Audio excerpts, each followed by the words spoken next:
है दोस्तों, नमस्कार। आप सभी को बता दें कि ज्ञान बिंदु जीएस एकेडमिक द्वारा 20 दिसंबर को एक नया डेली टेस्ट सीरीज शुरू हुआ है, जिसमें आपको टोटल 20 सेट कराया जाएगा। उसी 20 सेट में से डेली एक सेट यहां पर हम फ्री में करवाते हैं। अगर आप अभी से लेकर 6 महीने तक लगातार इनका टोटल डेली टेस्ट सीरीज कर लेते हैं तो आपको जीएस आधारित परीक्षाओं में रिजल्ट लाने से कोई नहीं रोक सकता है। तो चलिए देखते हैं हम सेट नंबर 5 क्वेश्चन को, क्योंकि हमने सेट नंबर 4 तक कंप्लीट करा दिया था। तो क्वेश्चन नंबर पहला में दिया है दोस्तों, मेंडल के आनुवंशिकता के नियमों को किसने क्रोमोसोम की गतिविधि से समझाया। मेंडल के आनुवंशिकता के नियमों को किसने क्रोमोसोम की गतिविधि से समझाया। तो आपका सही उत्तर हो जाएगा वाल्टर सटन तथा थियोडोर बवेरी ने, यानी ऑप्शन नंबर बी आपका सही उत्तर हो जाएगा। आपको बता दें कि आनुवंशिकी के जनक मेंडल को कहा जाता है, यानी फादर ऑफ जेनेटिक्स मेंडल को कहा जाता है। और जो क्रोमोसोम है यानी गुणसूत्र की खोज हॉफमिस्टर ने किया था, और इसका जो नामकरण है यानी गुणसूत्र का जो नामकरण है वो वाल्डेयर ने किया था। इस बात को भी याद रखिएगा। अब नेक्स्ट है आपका 2 नंबर क्वेश्चन।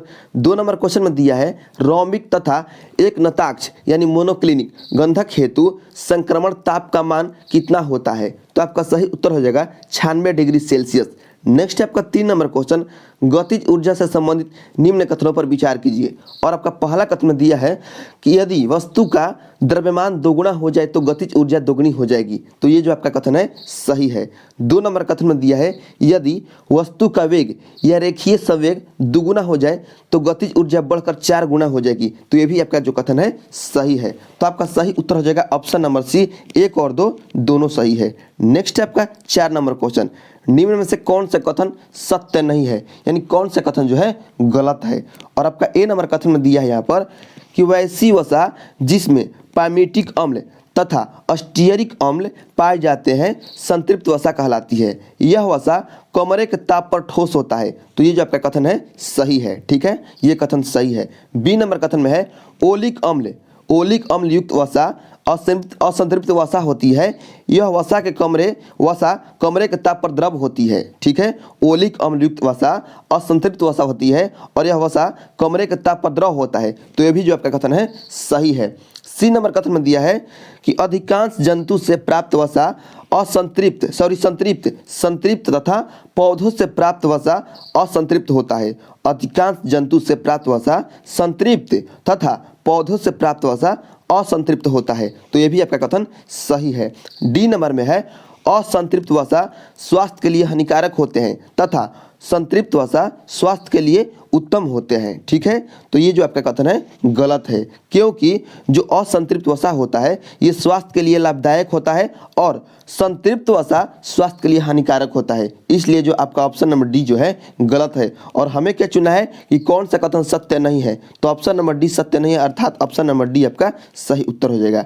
नेक्स्ट आपका 5 नंबर क्वेश्चन, गठिया रोग के निदान हेतु निम्नलिखित में से किस रेडियोएक्टिव औषधि का उपयोग किया जाता है। गठिया रोग के निदान हेतु निम्नलिखित में से किस रेडियोएक्टिव औषधि का उपयोग किया जाता है।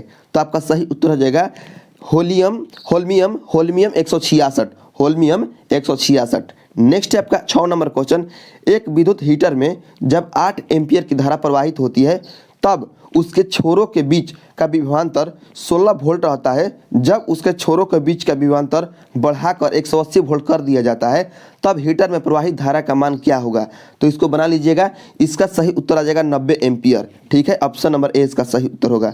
नेक्स्ट आपका 7 नंबर क्वेश्चन, निम्नलिखित में से किस संघ के जीवों का शरीर द्विपार्श्व सममित रहता है परंतु टॉर्सन प्रक्रिया के कारण शरीर बाद में असममित हो जाता है। ठीक है, तो आइए ऑप्शन देखते हैं। ऑप्शन में यहाँ पर एनेलिडा, ऑर्थोपोडा, एकाइनोडर्मेटा और मोलस्का। तो आपका सही उत्तर हो जाएगा 7 नंबर क्वेश्चन का ऑप्शन नंबर डी मोलस्का। ठीक है, मोलस्का संघ के जीवों को।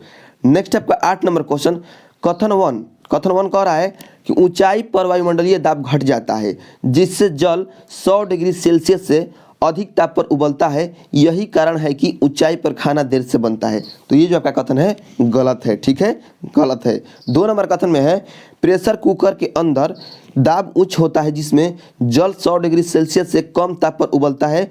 इस प्रकार खाना कम समय में पक जाता है। तो ये जो कथन है आपका ये भी गलत है। ठीक है, तो आपका सही उत्तर हो जाएगा इसमें ऑप्शन नंबर डी, कथन 1 और 2 दोनों असत्य है। नेक्स्ट आपका 9 नंबर क्वेश्चन, निम्न कथनों पर विचार कीजिए। और आपका इसमें कह रहा है कि पृथ्वी के गुरुत्व के कारण त्वरण घटता है यदि ठीक है। और पहला कथन में दिया है कि यदि हम पृथ्वी के सतह से ऊपर की ओर जाते हैं, तो ये जो आपका कथन है ये सही है। 2 नंबर में है हम भूमध्य रेखा से ध्रुवों की ओर जाते हैं, तो ये भी आपका जो है सही है, ठीक है। सॉरी, ये सही नहीं है, ये गलत है।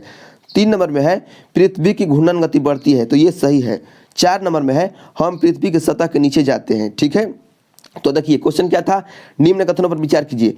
पृथ्वी के गुरुत्व के कारण त्वरण घटता है यदि हम पृथ्वी के सतह के ऊपर की ओर जाते हैं, तो ये सही है आपका।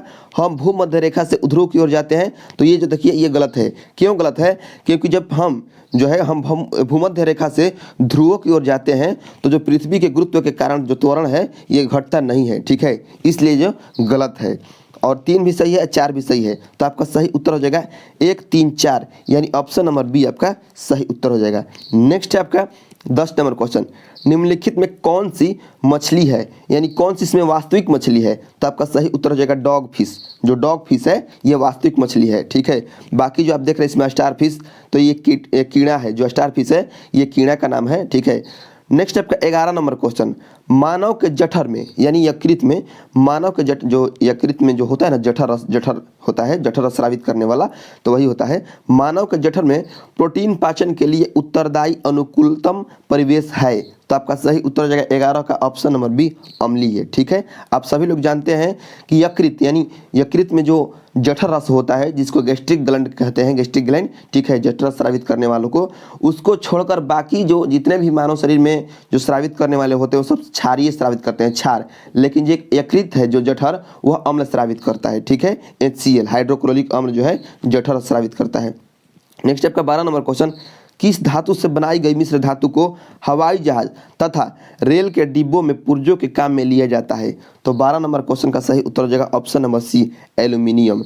नेक्स्ट आपका 13 नंबर क्वेश्चन, किसी विद्युत परिपथ में किसी निश्चित समय में टी यानी समय में व्यय की गई विद्युत ऊर्जा का मान जूल में होगा, कितना होगा, तो आपका सही उत्तर हो जाएगा 13 का ऑप्शन नंबर हो जाएगा डी, इनमें से सभी, यानी PT भी हो जाएगा, VIT I²RT, ठीक है, जो तीनों का तीनों हो जाएगा। नेक्स्ट है आपका 14 नंबर क्वेश्चन, निम्न कथनों पर विचार कीजिए। और आपका पहला कथन दिया है ATP समस्त जैव कोशिकाओं में रासायनिक ऊर्जा का मुख्य स्रोत है, तो आपका पहला नंबर जो कथन है ये सही है। 2 नंबर कथन में है ATP का उत्पादन जैव कोशिकाओं में होता है, तो ये भी आपका कथन सही है, जिसके कारण ATP को जैव ऊर्जा भी कहते हैं। नेक्स्ट आपका 3 नंबर कथन, 3 नंबर में दिया है कि ATP के उत्पादन के लिए कोशिका मुख्यतः ग्लूकोज का प्रयोग करती है, इसलिए ग्लूकोज को कोशिकीय ईंधन भी कहते हैं, तो ये जो आपका कथन है ये भी सही है, तो आपका सही उत्तर हो जाएगा ऑप्शन नंबर डी, 1, 2, 3 तीनों सही है, ठीक है। नेक्स्ट आपका 15 नंबर क्वेश्चन, फोटो इलेक्ट्रॉन तभी प्राप्त होते हैं जब आपतित किरण की कंपनावृत्ति एक निश्चित विशिष्ट मान से अधिक होता है, इस निश्चित विशिष्ट मान को क्या कहते हैं, तो 15 का सही उत्तर हो जाएगा ऑप्शन नंबर ए, थ्रेशोल्ड कंपनावृत्ति कहते हैं, ठीक है, थ्रेशोल्ड कंपनावृत्ति कहते हैं। नेक्स्ट है आपका 16 नंबर क्वेश्चन, विरामावस्था से एक व्यक्ति अपनी साइकिल चलाना शुरू करता है और 30 सेकंड में 6 मीटर प्रति सेकंड का वेग प्राप्त करता है, उसके बाद वह ब्रेक लगाता है कि साइकिल का वेग अगले 5 सेकंड में कम होकर 4 मीटर प्रति सेकंड हो जाता है, दोनों स्थितियों में साइकिल के त्वरण योग कितना होगा, तो आपका सही उत्तर हो जाएगा 16 का ऑप्शन नंबर ए हो जाएगा 0.2 मीटर प्रति सेकंड स्क्वायर। नेक्स्ट आपका 17 नंबर क्वेश्चन, निम्नलिखित कथनों पर विचार कीजिए। और पहला कथन दिया है कि भारत 1982 में रामसर समझौते का सदस्य बना, तो ये जो आपका कथन है सही है, ठीक है, ये कथन है सही है। 2 नंबर कथन में है कि नवंबर 2022 तक भारत के 75 स्थलों को रामसर अभी समय के तहत अंतर्राष्ट्रीय आर्द्र भूमि के रूप में शामिल कर लिया गया, तो ये भी आपका जो कथन है सही है। 3 नंबर में है सर्वाधिक आर्द्र भूमि क्षेत्र वाला राज्य पश्चिम बंगाल है, तो ये आपका कथन गलत है। सर्वाधिक आर्द्र भूमि क्षेत्र वाला जो राज्य है पश्चिम बंगाल नहीं है बल्कि गुजरात है, ठीक है, इसको याद रखिएगा। तो आपका सही उत्तर हो जाएगा इसमें 17 नंबर क्वेश्चन का 1 और 2 सही है, तो ऑप्शन नंबर इसमें बी सही उत्तर हो जाएगा। नेक्स्ट है आपका 18 नंबर, निम्नलिखित में से कौन सा पदार्थ सामान्य स्थितियों में किसी स्वस्थ व्यक्ति के मूत्र में कभी उत्सर्जित नहीं होता है, तो आपका सही उत्तर हो जाएगा 18 नंबर क्वेश्चन का ऑप्शन नंबर सी अमीनो अम्ल, ठीक है। जो स्वस्थ व्यक्ति होता है उसके मूत्र में कभी भी अमीनो अम्ल उत्सर्जित नहीं होता है। आपको बता दें कि एक स्वस्थ व्यक्ति की जो मूत्र की संरचना होती है उसमें 96% जल होता है। यानी जब एक जो स्वस्थ व्यक्ति होता है जब एक मूत्र का त्याग करता है तो उस मूत्र में 96% जल की मात्रा होती है, 2% यूरिया होता है, 2% में अमोनिया, यूरिक अम्ल, सोडियम पोटेशियम का लवण और क्रिएटिनिन और यूरोक्रोम होता है। ठीक है, इन सभी का मात्रा होता है 2% में, बाकी 2% यूरिया और 96% जल होता है। ठीक है, अमीनो अम्ल उसमें नहीं होता है। नेक्स्ट आपका 19 नंबर क्वेश्चन, सल्फर डाइऑक्साइड रंगीन पदार्थों का विरंजन किस प्रक्रिया द्वारा करती है? सल्फर डाइऑक्साइड रंगीन पदार्थों का विरंजन किस प्रक्रिया द्वारा करती है? तो 19 का सही उत्तर हो जाएगा अपचयन, यानी ऑप्शन नंबर डी आपका सही उत्तर हो जाएगा।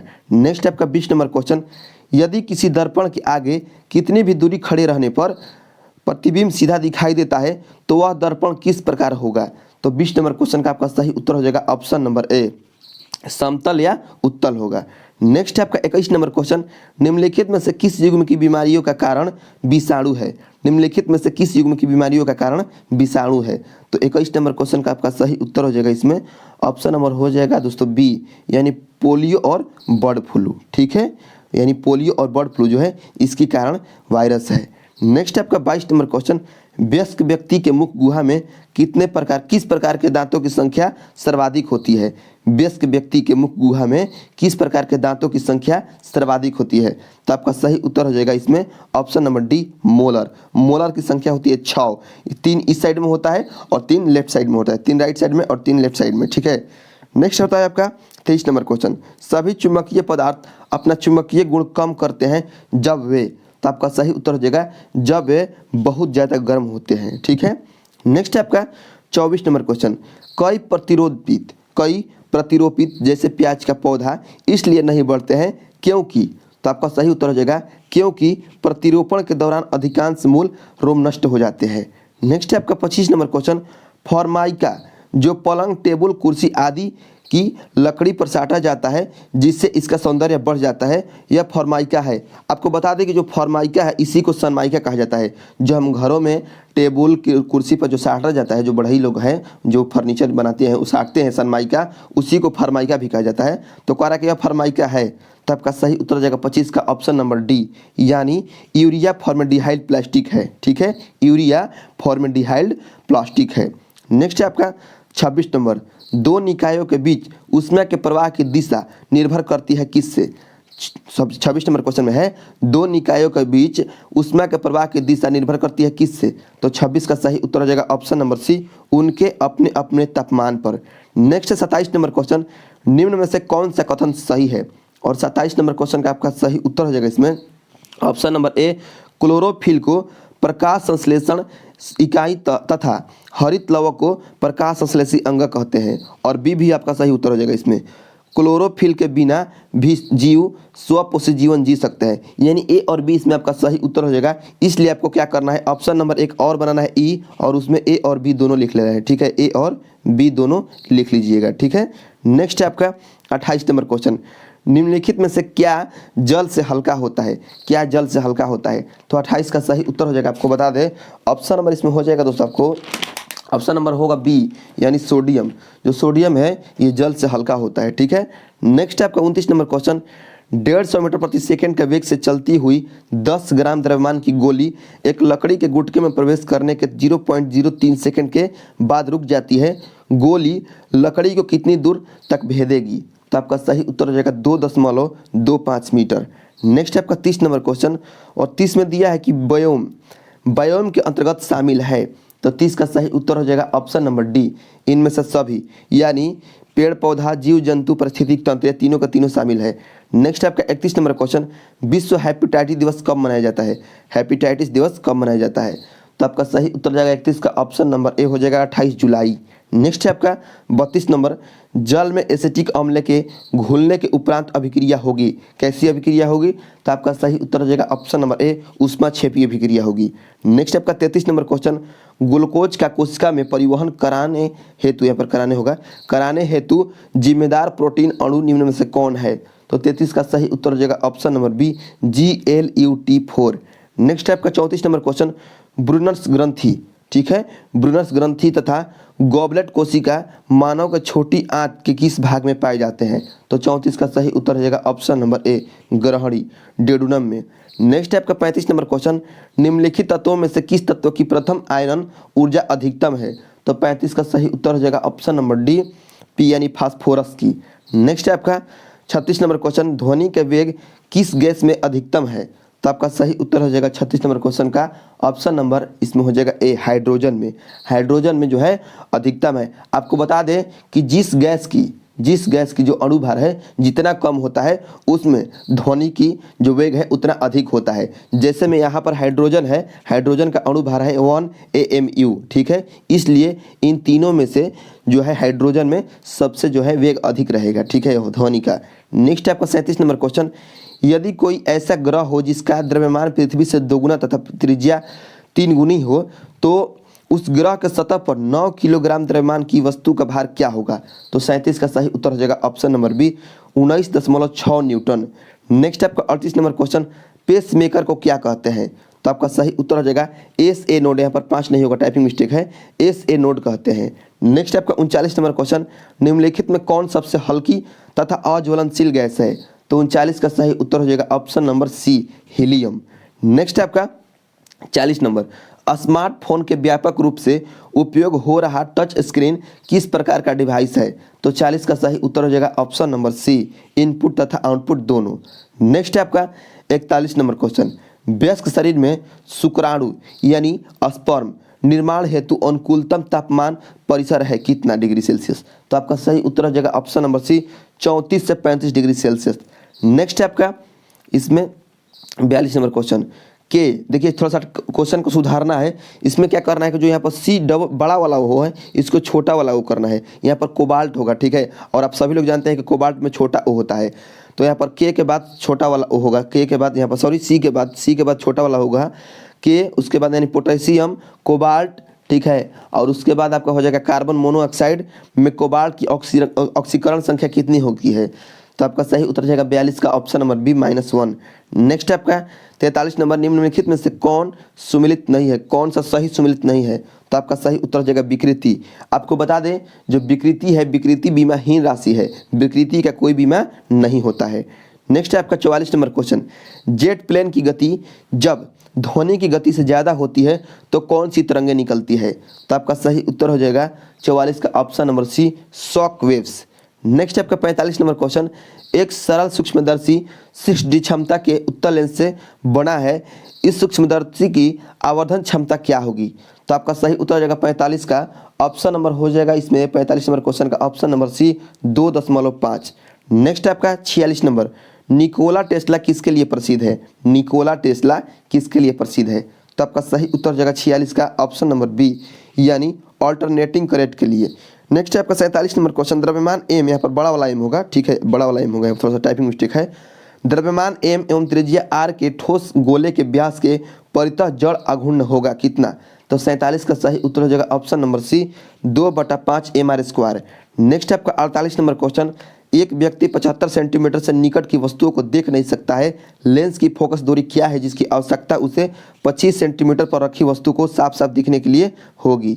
तो 48 का सही उत्तर हो जाएगा option number B, 37.5 centimetre, 37.5 centimetre. Next है आपका 49 नंबर क्वेश्चन, निम्नलिखित में से कौन से भौगोलिक क्षेत्र में जैव विविधता के लिए संकट हो सकते हैं? तो आपका इसमें हो जाएगा 49 का, इसमें हो जाएगा 1 हो जाएगा वैश्विक तापमान, उसके बाद हो जाएगा 2 हो जाएगा विदेशी जाति संक्रमण, और उसके बाद इसमें हो जाएगा 3 आवास का विखंडन, ठीक है, 4 नहीं होगा, यहाँ पर 4 होगा, 4 नहीं होगा, तो हो जाएगा 1, 2, 3 यानी ऑप्शन नंबर ए आपका सही उत्तर हो जाएगा। नेक्स्ट है 50 नंबर क्वेश्चन, क्रायोजेनिक तकनीक का प्रयोग मुख्यतः किस क्षेत्र में किया जाता है? तो 50 का सही उत्तर हो जाएगा ऑप्शन नंबर ए, रॉकेट तथा मिसाइलों के क्षेत्र में, रॉकेट तथा मिसाइलों में किया जाता है क्रायोजेनिक तकनीक का प्रयोग, ठीक है। तो आपका 50 क्वेश्चन समाप्त हो चुका है साइंस का। तो नेक्स्ट मिलते हैं नेक्स्ट वीडियो में।